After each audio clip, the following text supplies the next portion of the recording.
Good afternoon, sisters and brothers at the Transformation Center's wonderful meeting taking place in Framingham today.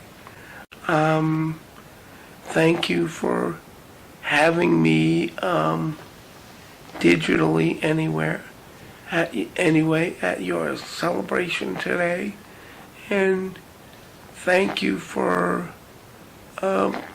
recognizing my role in any of this. And I just wanted to recognize all the people who do the work at the Transformation Center and do the work of peer support everywhere. I grew up in Boston. I went to the coding school, which was called, at the time it was called the Industrial School for Crippled Children. I mean, the name of the school was changed that year, so it was great. That was great. And there were some people in our class who helped do that. So that was fabulous. So I got good lessons in that fundamental change can be made if you organize and if you go at it methodically. And so that set up a good experience for me. Then I started working at the Boston Self-Help Center. It really was peer support. Centers for Independent Living came up out of a network of peer support. People who were sharing their experience with, a lot of it was with physical disabilities, but a lot of it was also, it was starting, people were starting to talk about depression and stuff like that, and that's where support groups started. People were comparing notes and sharing struggles, and that's when people got the data to assess their situations and kind of interrogate, their situation and say, okay, what are the leverage points on this? What can we do? First of all, what goes on in our heads that tells us that we can't do anything? And, it was that whole educational process that goes on, that kind of transformative political process. Then I started working with the Disabled People's Liberation Front. DPLF not only did things like, the disability-related stuff. We did the anti-war stuff, the Central America anti-war stuff. We marched on, picket lines and did strike support and stuff like that. We marched in the LGBT Pride every year. All of our members, who all have, whatever people's orientation, we all marched. We all had each other back. DPLF and Empower's, I think, predecessor organization, the Mental Patients Liberation Front, with Judy Chamberlain and David Oakes. I remember that being told that they all shared an office in Central Square in Cambridge, and that was pretty cool. But we'd also, some of these tensions we would have, we would have back and forth with people, why are you scheduling this meeting at a place that we can't friggin' get into, and there's always that. I mean, it still goes on, but yeah, it's a little better because of the struggles that people had walked before. I've been involved. I'm at Workers' World Party, and through DPLF, and these were folks. These were people who always had our back. I mean, when DPLF, every Friday, there was a theater chain in Boston called the Sac Cinemas.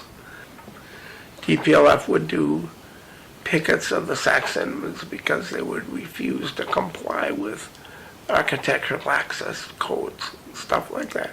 And every Friday night, on every picket line, you would see folks from Workers' World and from other organizations around the left who people would bring around. You'd see union people, LGBT activists, and everybody, and you would see these folks who would have our back. I'm going to direct your attention to listen real close to our brother Brian Shea.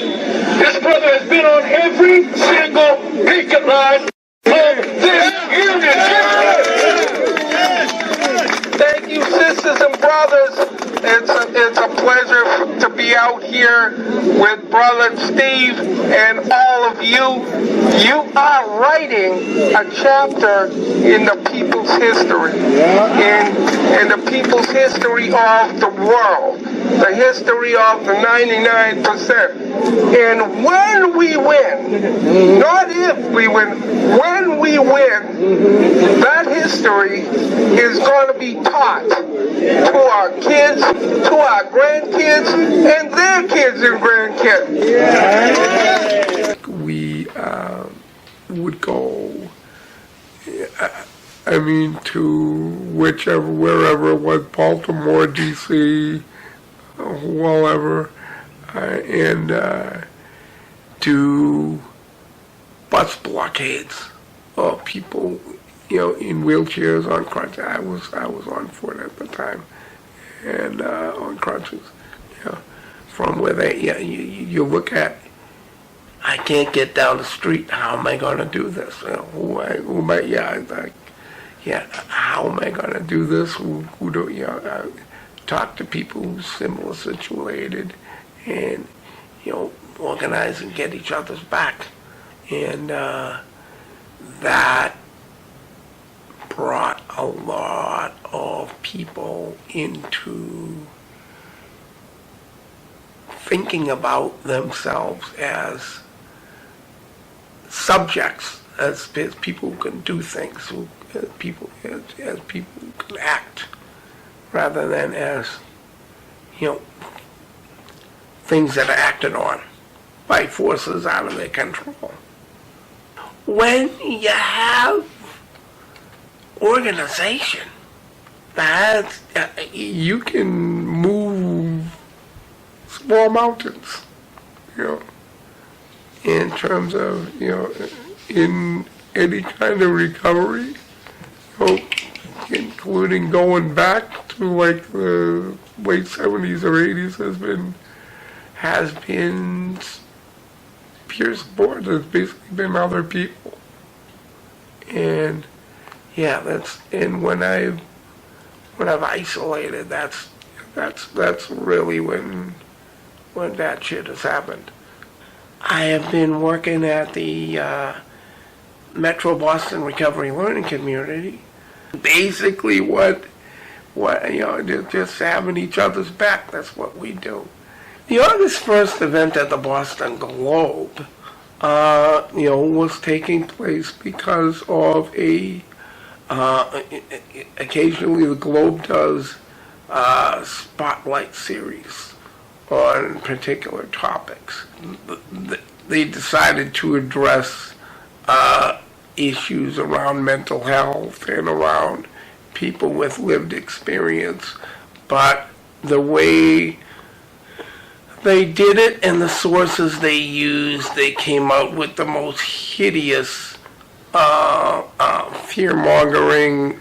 What happened on August 1st was there were folks from the community of people from lived experience organized a a demonstration at the Globe to basically raise the profile of what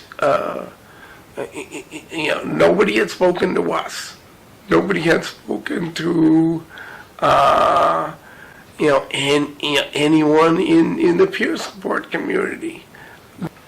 I am so glad that we did that action at the Boston Globe together. It was such a powerful culmination of a lot of work that many, many, many different people in the peer community have done. And it is only part of the struggle that we're going to have to be waging, and that we're going to have to be finding the energy to keep up doing, and we're going to have to be supporting each other to keep doing.